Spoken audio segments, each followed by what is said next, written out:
Okay, we're talking about the importance of spiking vision, and really being able to see as an attacker is a premier skill. It's something we really value, something we really want to spend a lot of time working on and talking about with our athletes. So we've got Chris and Rob here, and we're just going to have a casual conversation about what this entails, how we can get better at it, and that's it. So I think just as an intro, as an athlete, I was undersized for my position. I was an opposite. I had a wimpy arm, at least that's what Carl told me. You know, I didn't have any heat, and but I developed, with the help of your dad and our staff, I developed great vision. And it wasn't easy. It took me some time to do, but I just remember having all these conversations with Tanner and Hugh and in the middle of plays where they'd be like, hey, what do you see? And hey, where's the set? Or, you know, where are you looking here? And we had all these little conversations and all these little reminders, and over time, I got to the point where I could pick apart the block a little bit. I could see here and hit here, or I could see here and I could hit here. And it basically saved my career. It made me capable of playing at a reasonable level at the college level. And so a guy like me who didn't have this great physicality could survive just almost off of vision, which shows how important it is. Now we have guys that are way more physically gifted than I am, that maybe haven't developed the vision but can get away with it. And so I think, just as a starting point, what do we want to be talking, or what do we want to be looking at as a hitter? Maybe you could start. What do we want our hitters looking at, and what kind of feedback, and what are we looking for as a coach to kind of help them get dialed in? For me, when I start with hitters, I think about what are you looking at and what are you actually seeing. And so in my mind, there was always a difference between those two, right? As I look at the ball, am I just so focused on the ball that I can't really see other things that are around me? Or am I really cognizant? Am I interested? Am I aware of what's going on around me in my surroundings? And so just changing that mentality, right? What can I see as the ball comes out of the setter's hands? Am I dialed into, right? Am I just kind of looking at the setter? Am I really looking to see how fast, right? What indications can I get as this ball just comes off their hands? Is it going to be inside? Is it going to be outside?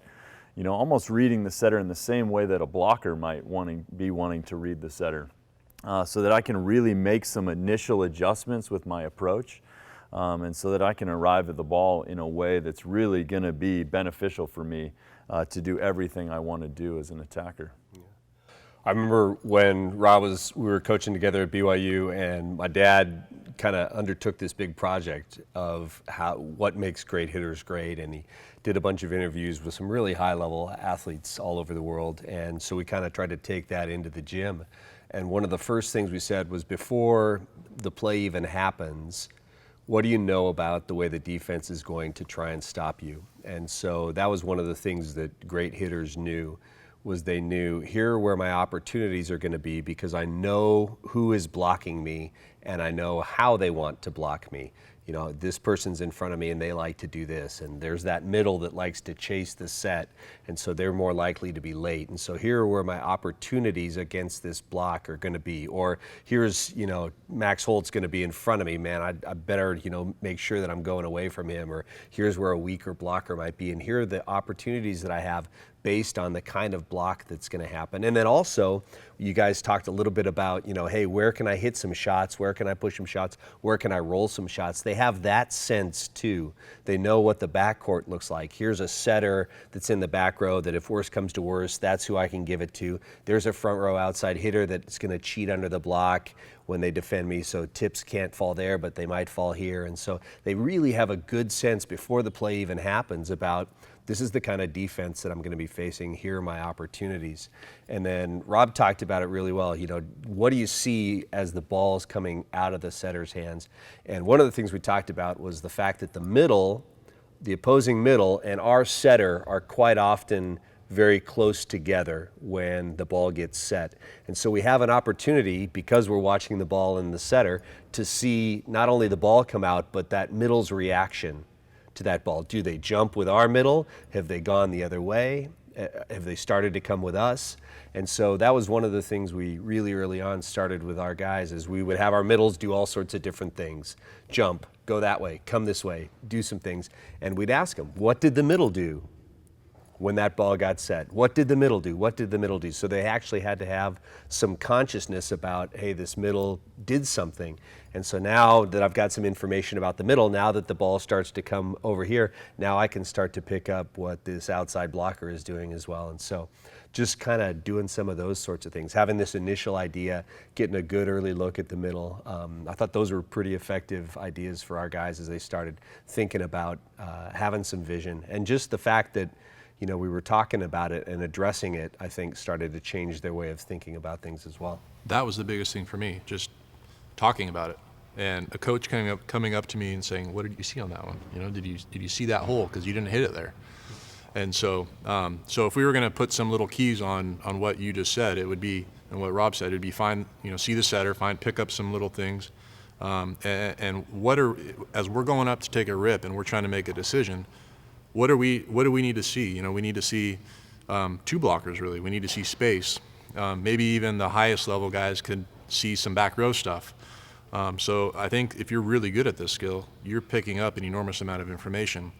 And one of my big, I guess one of the things I like to think about with vision is how should we be putting our body, or what position should our body be in order to allow the best vision? So, we can overrun balls, we can not be, we can be in certain positions where it negatively impacts what we can see.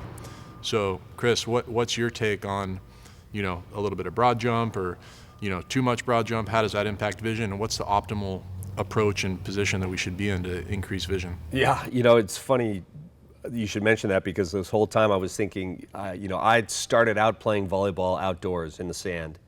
And so your approach on the beach is more straight up and down. You get to the net, you kind of jump straight up and down.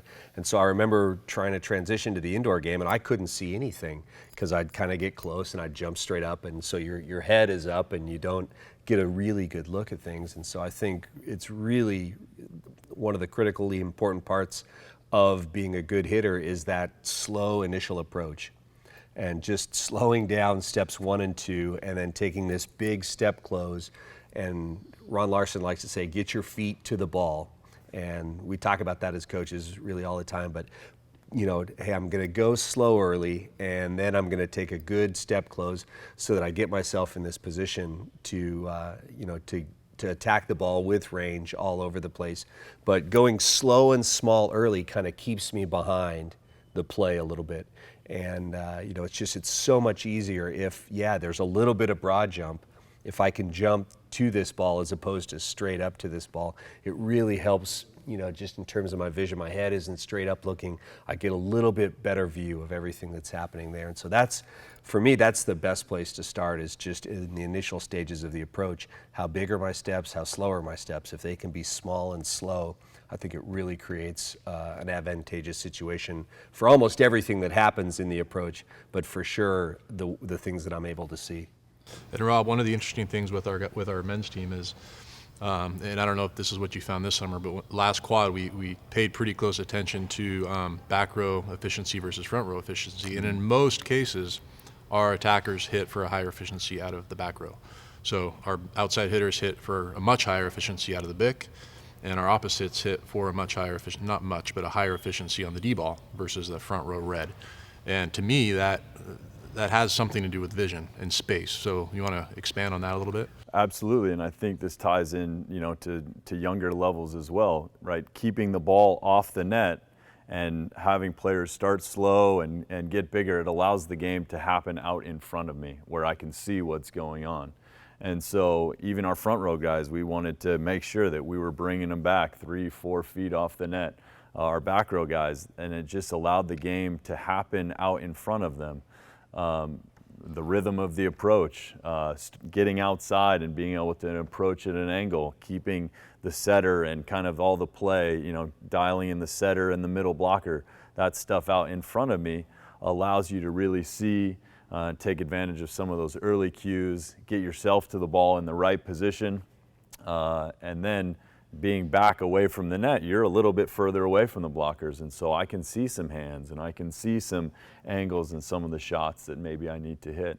And so that was a big deal for us, even at the highest levels of the sport, and I would imagine that that becomes even more important as we go down the line. Let's stay back, let's give ourselves some room, and that really is going to help by keeping the game out in front of us to see what we need to see. Yeah. So as I watch players that are trying to develop this vision, I think some of the biggest issues, really we talked about it to some degree, happen with their approach, where my approach either gets under the ball because I'm running to a spot. I think the set goes here, so I run to a spot where I expect the ball to be, and then perhaps the ball's behind me or over the top of me, and now it's tough to make adjustments because I've overrun this ball. So running to a spot as opposed to kind of slowing down, waiting and seeing where this set goes seems to be an issue. And then the other kind of big issue is, we've heard coaches say, hey, we don't want a broad jump. We want to maximize our jump and jump straight up. And we don't see that. What the really good players do is they jump forward to the ball. They keep the ball kind of in front of them. And then as they attack, there's some broad jump that happens. And obviously in the men's game out of the back row, there's a significant amount of broad jump that happens. And it ends up being really, really efficient. And so I think we don't want to coach our players to jump straight up. It's really hard to have good vision when you're looking at something that's happening right on top of you. And so, we see those are some really common troubles as players start to try to develop their vision. And the other kind of issue that we run into is a lot of kids are big and physical and that are good volleyball players early are good volleyball players because they're bigger and stronger than everybody else, and they can kind of dominate at their level. And they continue to kind of maybe perhaps dominate even through juniors and high school. And then suddenly when they get to the next level, everybody's as big and as strong as they are, and they haven't had to develop the visual skills and kind of the craftiness and kind of the nuance of an attacker and seeing things and going places like you talked about that maybe a smaller player had to develop to succeed at those levels.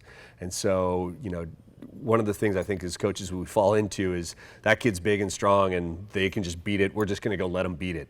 And that's good, And so I think if you've got a player like that, man, they have an opportunity to be elite.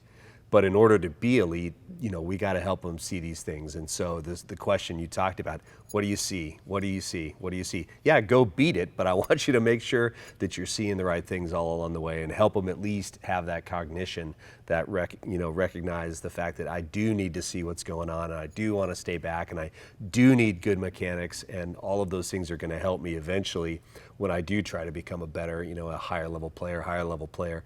And man, if we can get, players that are coming into the system that have that vision, they're going to be really special.